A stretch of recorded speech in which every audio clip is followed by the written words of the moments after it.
In the animal kingdom, what do you think would be the greatest duel of them all? What about a Siberian tiger against a grizzly bear? Who would win? Tiger, bear. What do you think? I'll give the answer. Most animal experts say, despite the teeth of the tiger and his claws and his agility and his viciousness, they say the bear would win because of size, twice the size. 400-pound tiger, 800,000-pound grizzly bear. Plus he has layers and layers of fat and fur that the tiger just could not render him helpless. Eventually, the bear would win. Now, in the world of golf, if a young Jack Nicklaus, the golden bear, went against Tiger at his best, who would win? Who is the greatest of all time? Let's take a look. Let's talk about it, about their gifts, about their talents, about their swings, and about what sets them apart as the greatest winners of all time.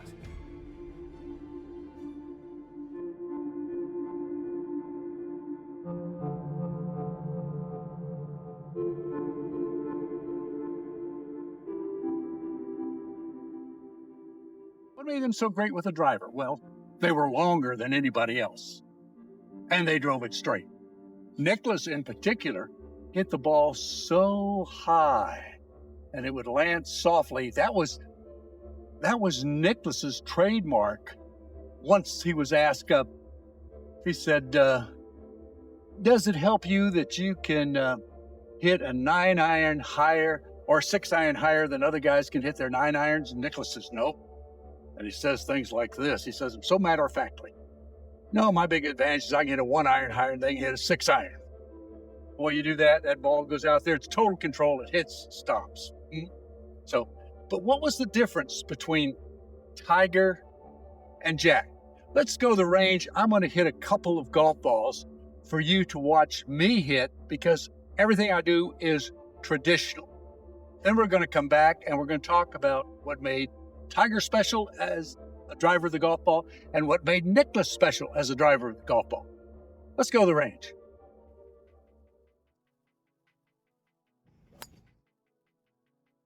Very nice and long.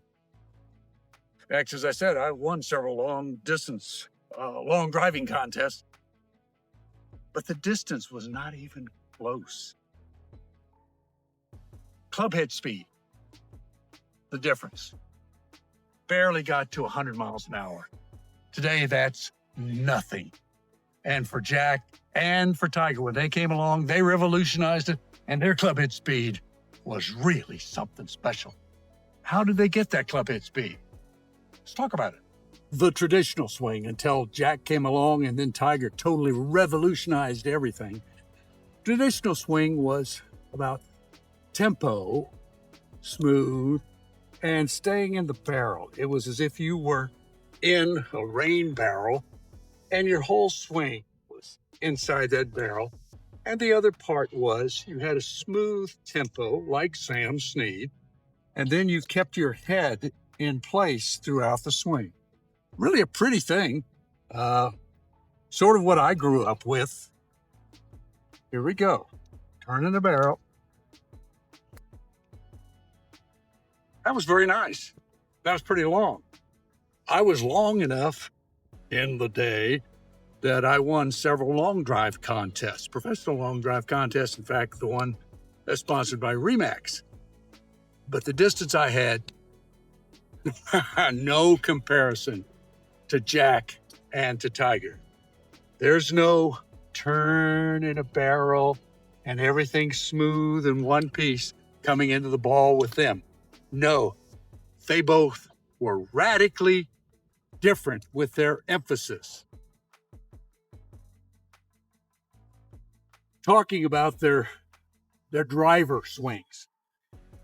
Nicklaus had something that no one prior to him ever thought about, and that was the powerful legs.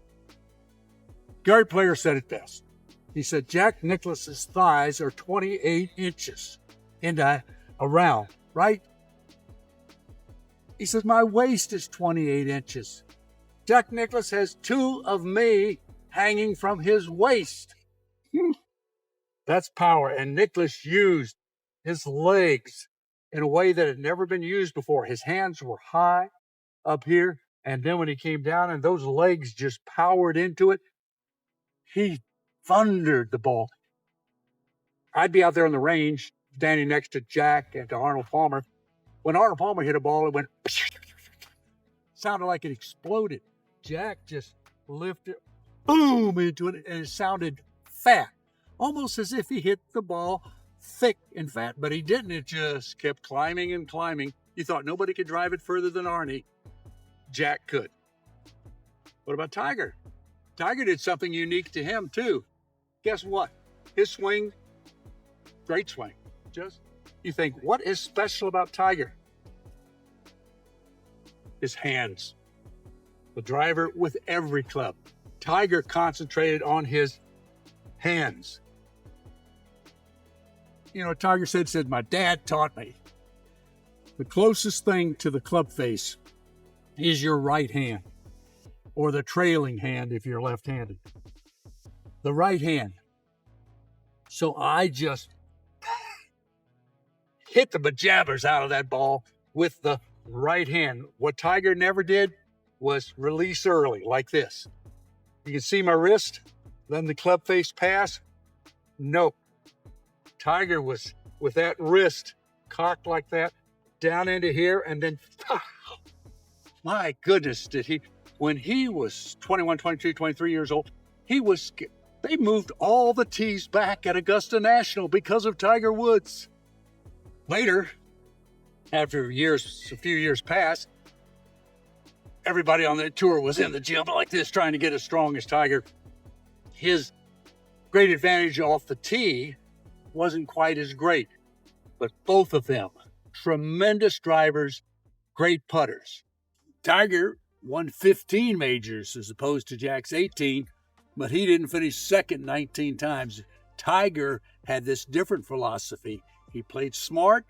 He knew when to attack, when to play smart and safe, but he didn't let anybody else make a mistake. He didn't let anybody else even come close to him. When he had a lead, 2, 3, 4 shots, if he had a shot lead of 2, he wanted to make it 4. If he had 4, he wanted to make it 6. He just wanted to take his heel and grind it into the neck of the guys who were trying to catch him. 2 different philosophies. It worked for both of them. So, who's the greatest? Jack, the Golden Bear, Eldrick Woods, the Tiger. Incidentally, he got his name, Tiger, from his dad, who named him for his dad's best friend, who was in the military with Earl Woods, Tiger Woods' daddy. So, 2 great players. Let's think about who you'd like to be the best of all time. Well, when the day is done, Jack's impact on the whole universal world of golf is going to be greater than anybody's, because golf courses.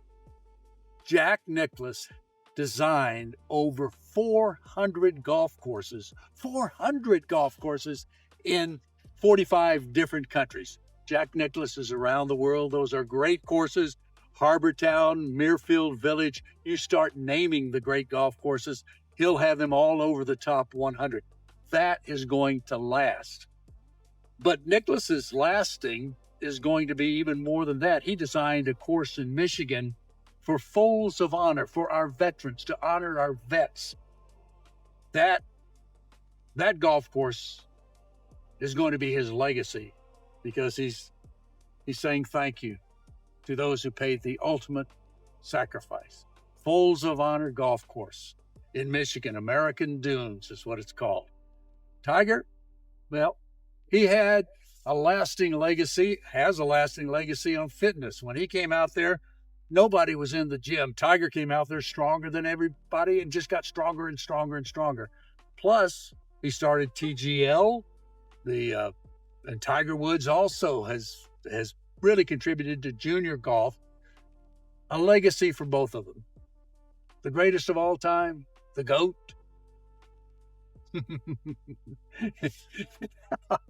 It may be Kathy Whitworth. Kathy won 88 tournaments. We're going to do an episode about Kathy Whitworth and what you can learn from her.